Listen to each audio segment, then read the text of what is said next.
წარმოგიდგენთ ოქროს და ამის მიხედვით გითხოვთ ბატონო დავით.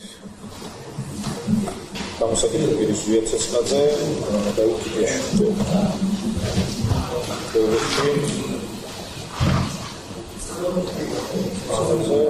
როგორ ვითარებაში ჩაიარა ზვიაცეცხლაძის გამოკითხვა? შვიდ ვითარებაში ჩაიარა ზოგადად ყველა გამოკითხვამ. ანუ ზვიაცეცხლაძის მხრიდან რაიმე ესეთი შეუქმებელი ნახეთ აი გააგიხსნით კონკრეტული პირები ვიზეც კითხვას მისვამ. რადგან ვერ იხსენებდა ფაქტია რომ ვერ გაიხსენეთ ოქმის მოტანა დამჭირდა და მე უკვე როდესაც თქვენი ხელმოწერა ნახეთ მე დამიდასტურეთ. მისი გამოკითხვის დროს რაიმე უჩვეულო რომ გამოკვეთილიყო მისი მხრიდან არაადეკვატური ქცევა, აგრესია, დაძაბულობა ოქმში მოიქნებოდა აუცილებლად დაგამახსოვრდებოდა და რადგან არ გაქვთ მითითებული ოქმში და რადგან არც გახსოვთ შესაბამისად ჩავთვალოთ რომ შვიდ ვითარებაში მოხდა ზვიაცეცხლაძის გამოკითხვა. რაიმე დამამახსოვრებელი ქმედება ზვიაცეცხლაძეს და ზოგადად არც ერთ ჩემს დასაკითხებს არ განახორციელებიათ.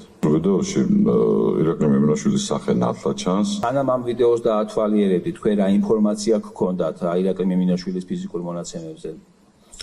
ინფორმაციული პატაკი. ვის ქონდა ატვირთული ეს ვიდეო? ვერც რა ერქვა? გეტყვით. ომი და ომი თუ რაღაცა იმის. რატო არ არის დაფიქსირებული დათვალიერების ოქროში? იქნება აუცილებლად აი ხო ვკითხულობ, განახებთ. და მითითებული მაქვს ლინკი, გადასვლისას გაიხსნა ვიდეო ფაილი, რომელიც დევს Facebook გვერდზე ჭყალებში ომი და ისევ ომი. დათვალიერების ოქროში მითითებული გაქვთ, რომ ირაკლი მემინაშვილი ისროდა ქვას. დიახ. საიდან დაადგინეთ, რომ ეს იყო ქვა? ვიდეოს დათვალიერებიდან.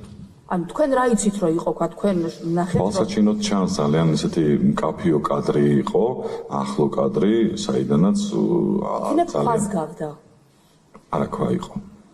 დაზუსტებთ როგორ შეგიძლიათ რომ იყო ქვა, ანუ მაგის თქმა მინდა რომ ობიექტური პირისთვის ობიექტური პირი გონიათ, ანუ საკუთარი პოზიციიდან გამომდინარე ობიექტურად შეფასების უფლება გააქვთ?